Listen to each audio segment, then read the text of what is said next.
This is the video version of the Sailing Doodles podcast. For the audio version, check your favorite podcast distributor.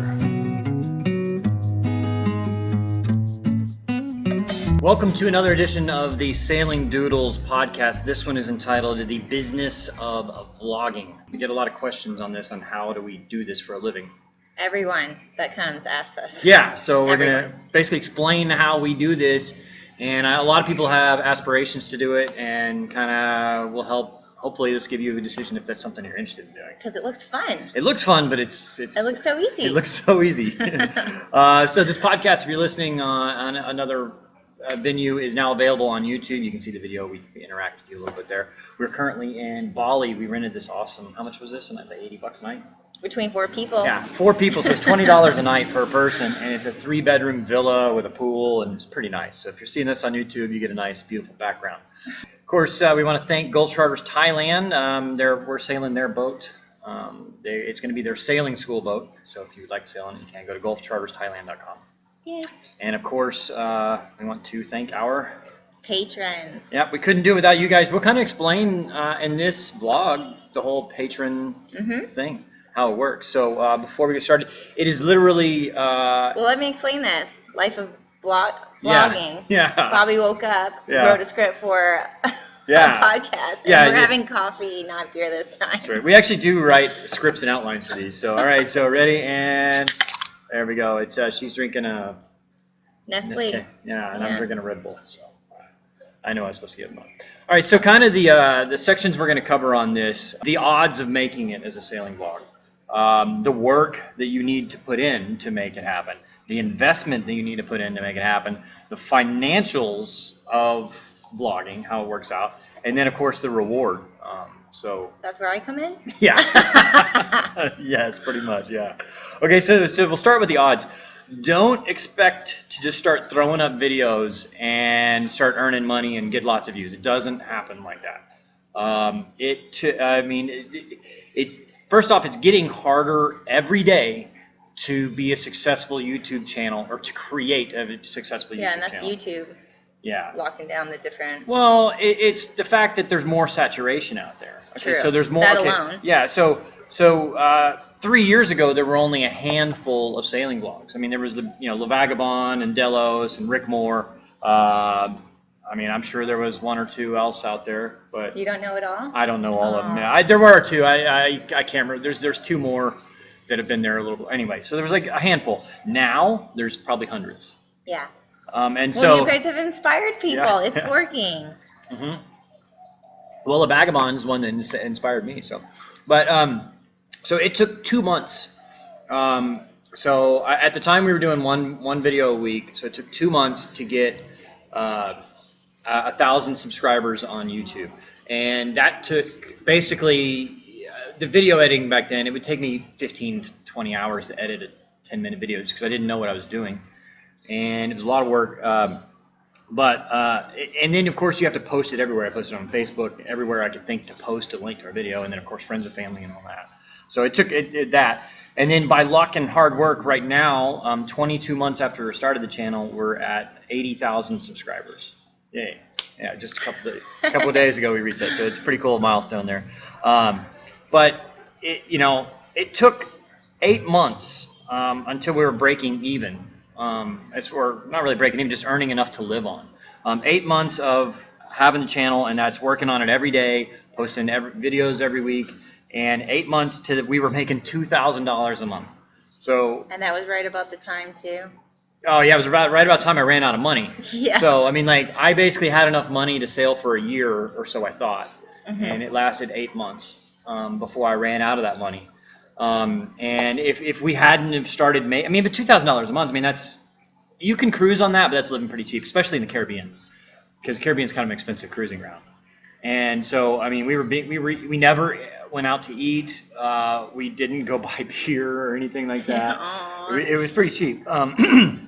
And so, but at the end of that 8 months, my savings was completely empty. If we hadn't have reached that point at that time, I would have had to sail back and sell the boat and get a job and get a land-based job. This is a job.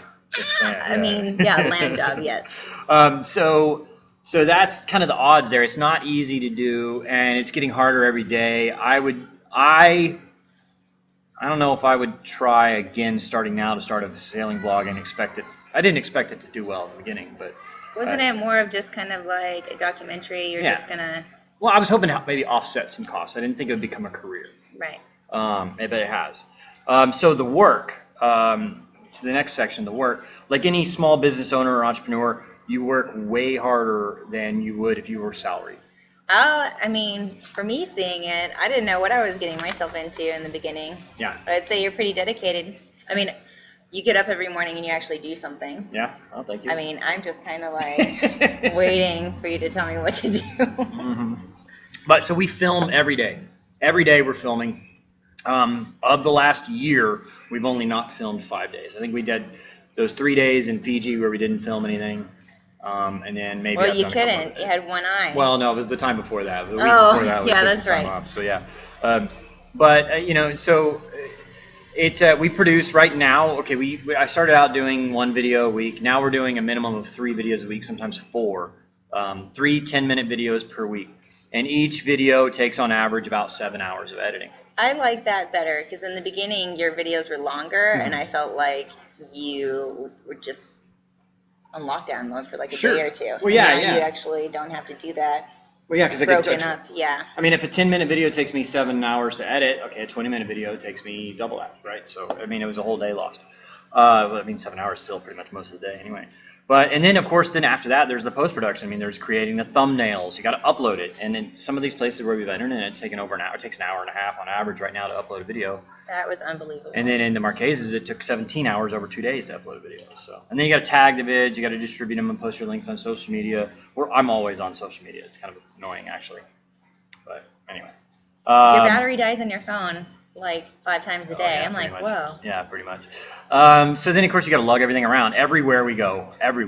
We carry 2 cameras, a gimbal, and a drone. I thought he was my ox, but it turns out I'm his ox. He loads me up. She carries the extra. I can always carry the drone. Stuff goes in my purse. Yeah, I want to see how heavy that thing is. You might have the lighter one. Well, we only have 1 drone left. We'll kind of get to that. That's my big Phantom 4, which, yeah, anyway. That almost fell off a cliff, too. It did almost fall off a cliff in Niue. That was kind of scary. Yeah. But we were trying anyway. Big gust of wind, and it almost knocked it over. Yeah, and you reached for it. I was like, oh my god. Well, yeah.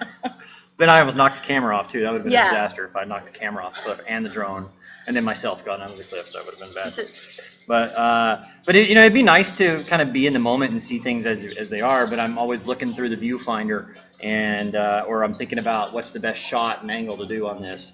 And I would guess 50 to 60 hours a week is what I work. Probably. It's a lot. Yeah. And then there's a lot of coming home early and getting up early. Yeah, we were up early this morning. I was up at 6. We went home right after dinner. We're just kind of like, oh. I was up at 6 this morning outlining this podcast, and then of course we got to set up to film and all that. And then you're like, wake up, it's time. Yeah. So then there's the investment. It's a pretty big investment monetarily to get the right equipment. Now you can do it on a cell phone and all that, but your quality is not going to be as good. I mean, that's just cell phone. You got to start somewhere, right? Yeah, you got to start somewhere. So start out with whatever you have, and then get better equipment as you can afford it. But I mean, I have 3 $1,000 cameras, and one of them's dead. That's not including the lens. The lens was another $700 or $800 on each of these things. There's like a lot of different layers to this too. It's like you have to be good at photography. You have to know cameras, and then you have to know like the editing. It's just there's so many different things you have to learn to make this all together. I didn't know anything when I started, really. Yeah. And so it was 3 $1,000 cameras. Of course, one of those is now dead. 2 laptops, and you need pretty good laptops because I mean the files you're editing are big. I mean each video when finally edited is around 1 gigabyte, but I probably shot 100 gigabytes of footage just to get that. So I got to edit all that out. So then there's I have 3 $500 cameras, a couple of them over there.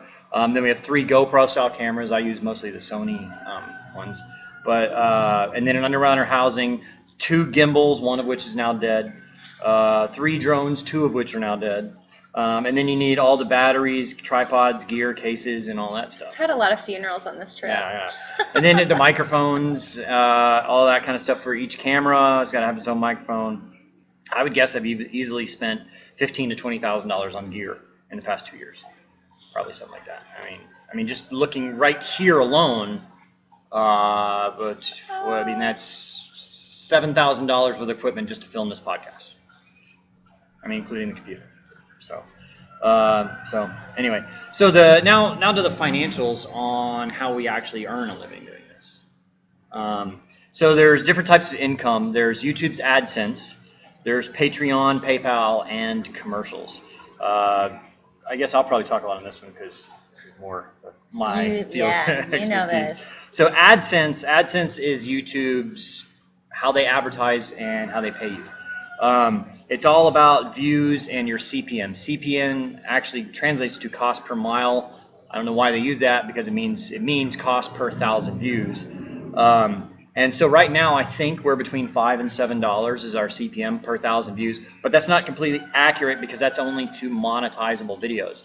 If you're watching from a VPN or from a country that they don't do advertising or you're not, they don't advertise every view. So we realistically get about $2 per 1,000 views from YouTube.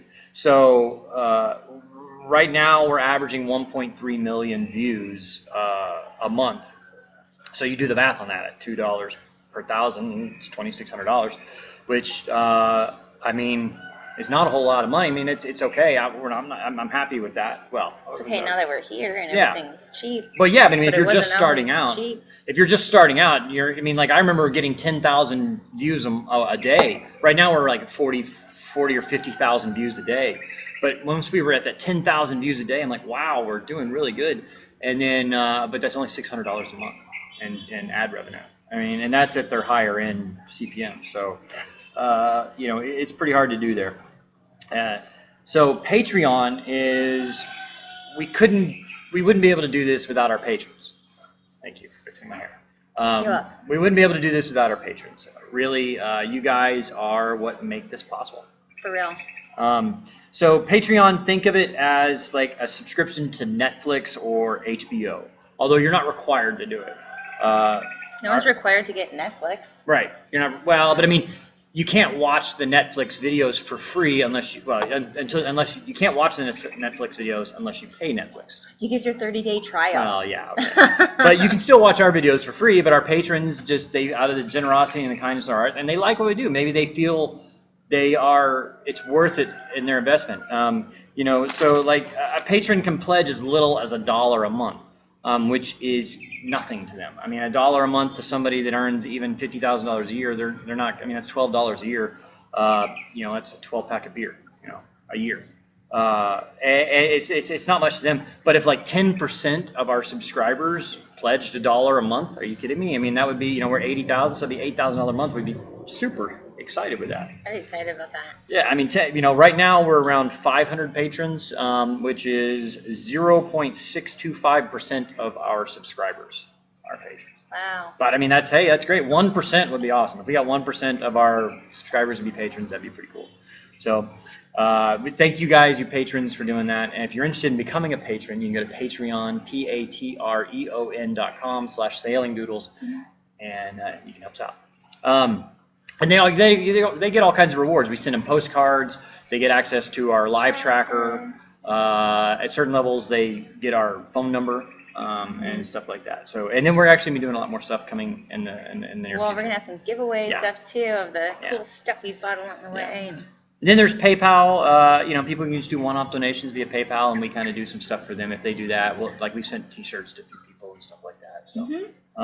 And then another way is commercials. So the commercials you see before a video, it's split basically 50-50 with YouTube, and it's like a penny. But now the commercials I'm talking about are like, if you see the host of the video show actually saying, hey, this video is brought to you by so-and-so, or check this out, I like these guys, whatever. A lot of the times that's an advertisement. We haven't done any of those yet, but we may in the future. We're kind of working on some deals right now where you may see some of that. And that's just a little bit different way to do it. We're going to do a beanbag. Yeah, she wants a beanbag. We already have a beanbag. Mine's dying. I need another one. So that's all the financials and everything, and that's how the hard work is and all that stuff. And now it's to the reward. I feel like we didn't really I mean, it's a lot harder than that. It is, but it's just. There's a lot of struggle in all that there. It is. But so the reward, you get to be your own boss, which is pretty awesome. I gotta say, I mean, it's just the freedom that comes with that. Bobby's my boss. Well, yeah, right. Pretty awesome. No, I'm not. Yeah, nobody can control her. So we've had some pretty great experiences too. Yeah. So. I love it. Yeah, and we get to build something that's lasting and all that. I mean, when I was working before, I had what I thought was a great job. I was a chief pilot for a private wealthy family that had some private jets. I flew them around, but I'm always at their call, and now and I'm working for them and making their company better. Now this is our company, so pretty awesome. So it's pretty rewarding. I mean, it really is to be able to do it. It's not easy to get to the point where it can become a job, but if you can do that, it's a good job to have. Yeah. So we want to say thanks to our patrons. Thank you guys. We couldn't do it without you. And be sure to leave a comment down below on what you thought of everything we just talked about. If you agree with it, disagree with it, and also please leave some comments down below on ideas for more podcasts. New topics, yeah. What we try to do with the podcast, the episodes are more about what's going on day to day. We try to talk about something that might be pertaining to sailing and cruising during our podcast. Yes. All right, guys. Thank you so much for tuning in. Thank you.